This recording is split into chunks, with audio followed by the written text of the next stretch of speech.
Hey, this is Shay, and thank you for listening to So She Did, the place to be for inspiration, empowerment, and living the life you love. All right, y'all, it's episode one. I'm so excited. I'm so happy to be here. I really am. I just want to say thank you. Thank you for downloading, for listening, for subscribing. If you're watching on YouTube, thank you. If you're listening on any audio platform, thank you. I really appreciate it. You don't know how much it means to me. It's episode one, y'all. And I would usually have a guest on and talk with them. But I figured for episode one, why not talk about myself so you can get to know me? So today, I'm going to be talking about how I went from a 9 to 5 to full time entrepreneurship. It's something that I never thought would happen in my wildest dreams. So I was born and raised in Atlantic City, New Jersey, and my mom and dad, they were great, phenomenal parents. But they were employees, not entrepreneurs. They were great employees, they just weren't entrepreneurs. So I never had that, instilled in me. What was instilled in me was getting a good education in order to get a good job with good pay and good benefits. And there's absolutely nothing wrong with that. But being 32 years old now and where I am in my life, I know that that's not what I was created for. I was created for something different. So I graduated high school. I went to school to be a CNA and then eventually be a nurse, but I hated it. I hated it so much. So I dropped out. Like I was like halfway through and I was like, nope, can't do it. My parents were like, okay, so what are you gonna do? So after that, I had my first daughter, Sabella, and then I was like, you know what? No, I really have to get myself together. So I went to culinary school, loved it. I love cooking, and cooking is something that I still enjoy. It's something that I do. It's a way for me to show people that I love them. I love to cook for people. Um, so I went to culinary school, and I loved it, but I couldn't meet the demanding hours that were required of me as a cook. So I finished cooking school, got the degree and everything, but I got a different job other than cooking. So then I got married to my husband Tim, whom I love and adore to this day. It's the love of my life. And we started a family. We have two more children, Savannah and little Tim. And I found jobs that worked around my schedule because I had young children. I still needed to work. My husband is a barber. He has always been a barber. Right out of high school, he was always a barber. But I needed to help support our family as well. So I did jobs that worked around the schedule, and I got a corporate job. Someone that I know worked for the gas company, and she put in a word for me. I did the application. I got the job, and I was so excited. It was like my first real 9 to 5 job, sitting at a desk, getting really good pay, really good hours. It was only 8 to 4:30, so it was really good hours. And I did that for 4 years, but I started to miss the drop offs, the pickups, the bake sales, and all that kind of stuff. I'm that kind of mom where I want to go on the field trip with you. I want to be cooking the cupcakes for the bake sale. I want to help do the book sales and all of that stuff. I'm really into that kind of stuff, and I wasn't able to do that working at the gas company. And I tried a lot of different side hustles, but none of them ever really worked out. I did a lot of MLMs, and there's no hate towards MLMs. You know, a lot of people are really good at that. A lot of people succeed at that. That just wasn't my gift. I'm not really like a salesperson. So pushing people to buy something from me and all of that stuff, I'm not good at that. So I couldn't do that. So I sat down one day and I was like, so what is something that I love to do, that I'm good at, that I know that I can make full time money from? And then I learned about blogging. Now I had already knew about blogging, but I didn't really know that people made the amount of money that they make from blogging. Some people make 6, 7 figures a year from blogging. Of course, they have different, other revenues, but it all is attached to the blogging. And I didn't know that whole world existed.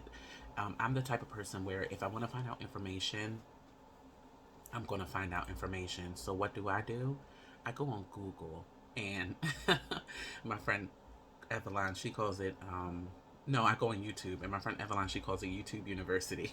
So I went on YouTube and I watched as many videos as I could about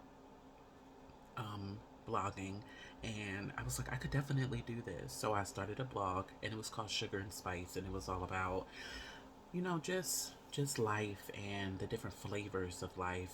And it did pretty well. I had quite a few hundred subscribers, and I didn't really get any deals or anything like that, but people were going, like, linking to my Amazon store, getting stuff that I suggested on the blog. So I was making a few dollars a month, but it wasn't much at all. It was barely hitting $100. Like, it wasn't doing good at all.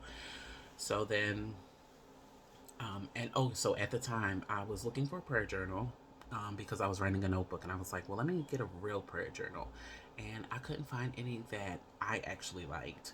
So I said, let me just create my own. And this wasn't for money. I was just thinking, like, let me just create my own, but not knowing where just wanting a prayer journal for myself would take me. I didn't know the journey that it was going to take me on. So I watched some YouTube videos, of course, and then I learned how to create and print my own prayer journal without using a lot of money. I literally created my prayer journal on Word documents. My first ever prayer journal, the 90-day prayer journal, I created that on Word documents, hence how much of a hot mess it is. And I uploaded it, and I published it, and I published it for about $3. Like, it was amazing, the process and how simple and easy it was. So I published it, and I showed a friend, and she said, I'm gonna need you to be selling these. And I'm like, wait, what? And she's like, no, these are so good. You really should sell them. So I said, okay. So I printed more off, and I announced that I would be selling them, and they sold out in the first week. I had about like 30 on hand, and it wasn't even a week, and they were all gone, and I was like, whoa. So then word of mouth started spreading, because I didn't even have a website yet. Word of mouth started spreading, and people from churches that I knew were hitting me up, getting bulk orders. Like, when somebody had a women's convention, she hit me up, got a bulk order. People with seminars, youth groups, everybody was putting in these bulk orders, and I was just like, wow, I'm really making money from this. This is crazy. And I ended up meeting who is now one of my best friends, Melissa. I ended up meeting Melissa, and I definitely believe that our friendship was definitely curated by God, because this woman has just poured so much into my life within the past year that I've known her. Oh yeah, all of this happened within a year, y'all. Like, but from me starting my business up until me leaving my business, it was about 9 months. So, so I met Melissa, and she was just pouring into my life, and just giving me different business ideas, because she is a business coach, and she's an amazing business coach. So if you do need one, reach out to Melissa Bell. She's amazing. And she was just, giving me ideas, and us talking. And I said, you know what? Well, I'm actually putting out a second prayer journal. And she's like, what? Let me see it. So then I showed it to her, and she's like, yes, you need to put this out. So now I put out the second prayer journal, and it did even better than the first. The first one was 90 days, and the second one was 6 months. And this one included more. It had, like, inspirational passages. I had guest writers in there for each month, writing about a strong woman in the Bible. That one is called the Battle Collection, and that's my favorite thing that I have ever done so far. I love that prayer journal so much, because I put so much into it, and other women poured so much into it. Um, so yeah, so I did the second prayer journal, and that one did better. So I was like, well, let me get a website. So I created a website. I started selling inspirational tees with the shirts, and everything was doing good. And I just felt this tugging, like, if I leave my job, I think I'm going to be able to scale this to where I can really make money off of it. So I talked with my husband, who is Tim, is so supportive. I appreciate him so much. He's so supportive of any dream, anything that I have. He's very supportive. So I talked to him. We were at, I'll never forget, we were at Outback Steakhouse. And I told Melissa that day, I was like, Melissa, I'm going to talk to Tim today because I really feel like, the Lord is telling me that I need to, really focus on my business. And she's like, yeah, that's amazing. If God's telling you that, that's amazing. So we get to Outback because we're having a date night and we're eating the bread. I think it's pumpernickel bread. That bread is banging, whatever bread that is. So they bring out this warm bread and this soft butter, and we're eating. And I start crying. I mean, bawling, ugly crying. In front of Tim, in front of the waiter. The waiter's asking me, am I okay? Tim's looking confused, telling the waiter to come back later. It's like, what is wrong with you? Because I'm not a crier. Anybody who knows me knows I'm not a crier. I'm not emotional. I have to be really moved or really upset to cry. So I started bawling. And Tim's like, what's wrong with you? So then I had this heart to heart with him at Outback. And I was telling him, like, I just feel like this is what I'm supposed to be doing full time. And, he said, you know what? If you feel as though that the Lord is telling you that, then let's do it. Let's make it possible. I didn't quit my job the next day because this was around, I would say, like December of last year that we had this conversation. I know it was freezing cold, so it had to be in the winter. And I said, yeah, I feel like that's what I'm supposed to be doing. So he said, okay, let's do it. So we created an accelerated savings plan so we can have 3 to 6 months saved up of all of our bills, just to be able to depend on if anything happened. And I left my job. I left my job on March 18th, which is my birthday. And I felt like leaving on my birthday would just be, it just felt significant. It felt memorable. Um, it just felt special. So I left on my birthday. But we all know what happened this year. COVID. March 18th was the day before lockdown went into place. So I left my job on my birthday, which was beautiful. But the next day it was, you're not going to be leaving your house. Little did I know, I'm not going to be leaving my house for the next 6 months. So I started doing it full time. Everything was going great. So then I started this second business. I started an Etsy shop doing custom vinyl work because I love my Cricut. And, the need was there. So I said, well, let me fulfill the need as a side hustle on top of my full time entrepreneurial job. And then that took off. And Supplied by Shay, that's my second business. Battle Ready Women is my first business, if I haven't mentioned that. And Supplied by Shay did better than Battle Ready Women. And I was just like, whoa, what is happening? So, now I'm doing both jobs. I have always wanted to start, doing this. And I actually have a podcast with Melissa, the Hey Girlfriend podcast. We're taking a little break right now because of everything that happened with COVID, and we just both have so much going on in our lives. Um, but I wanted to start my podcast. I want to be able to share other women's stories. And I hope that that story inspires you because I feel like everyone should chase their dreams, no matter how big or how small, no matter how young or how old you are. Do what set your soul on fire. You have to. You have to. I cannot imagine looking back over my life at the age of 70, 80 years old and having just so many regrets of things that I wish I did, but I didn't do because I was scared or because I didn't think it was going to work out. My favorite quote that I say all the time is fearlessness is not the absence of fear. It's being scared but doing it anyway. If you're scared, do it anyway. There's nothing wrong with trying. There's nothing wrong with failing. I failed so many times with all those other little side jobs that I tried to do that did not work out at all. But I never gave up. If I did, I wouldn't be here today. I would be resting this morning, trying to mentally prepare myself for work on Monday, to go back to a job that I didn't like, to work for people that I didn't really like, to work for a company that I was no longer in love with. You have to do what makes you happy. Just make sure you're sensible about it.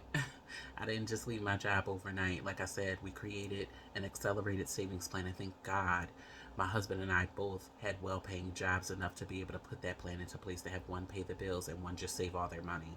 So I'm glad we were able to do that. And if you don't have a partner and you're by yourself, that still doesn't mean that you can't do it.